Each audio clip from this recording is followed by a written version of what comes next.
اچھا، میں ایک بات یہ عرض کر رہا تھا کہ بہت سے ایسے ہوتے ہیں لوگ کہ جو تبلیغ دین کے لیے آتے جاتے بھی نظر آتے ہیں، لیکن ان کے نمازوں کا کوئی ٹھکانہ نہیں ہوتا۔ اب اس کا مطلب یہ نہیں ہے کہ انہیں نماز سکھائی نہیں جا رہی، لیکن میرے خیال میں وہ اس کو قبول کرنے کے لیے بھی تیار نہیں ہوتے ہیں، اور اتنی مزہ کا خیز ایک تو نماز پڑھتے ہوئے یوں دیکھ رہے ہوتے ہیں آسمان کی طرف، پوری مسجد کا نظارہ کر رہے ہوتے ہیں۔ دوسرا پھر وہ جب سجدے کے اندر جاتے ہیں تو پھر فوراً بس رکوع میں بھی ایسے ہوتا ہے کہ یوں رکوع میں گئے،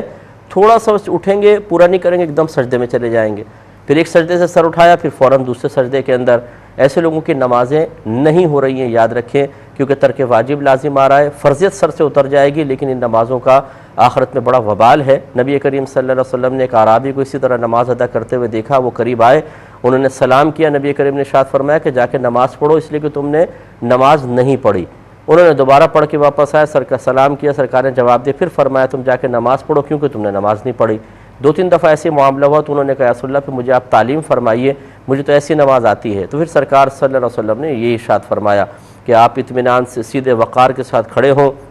تکبیر کہیں، پھر اطمینان سے رکوع کریں، پھر اس کے بعد اطمینان سے کھڑے ہوں۔ تو علماء یہ فرماتے ہیں کہ وہ اصل میں تعدیل ارکان کا ترک کر رہے تھے، اس لیے نبی کریم صلی اللہ علیہ وسلم نے بار بار ان کو نماز لوٹانے کا حکم دیا۔ پہلی مرتبہ بھی بتا سکتے تھے، لیکن بار بار اس مشقت میں اس لیے ڈالا تاکہ پوری زندگی کے لیے واقعہ ان کے ذہن میں ثبت ہو جائے۔ تو اچھی طرح یاد رکھیں کہ اگر خدا نخواستہ کوئی جان بوجھ کے سستی کے ساتھ تعدیل ارکان کو ترک کرتا ہے، پھر تو نماز ہی واجب العیادہ ہے، فرضیت اگرچہ سر سے اتر جائے گی، اور اگر کوئی غلطی کر لے اور بعد میں اس کو یاد آئے تو آخر میں سجدہ سہو سے اس کا تدارک ہو سکتا ہے۔ ایک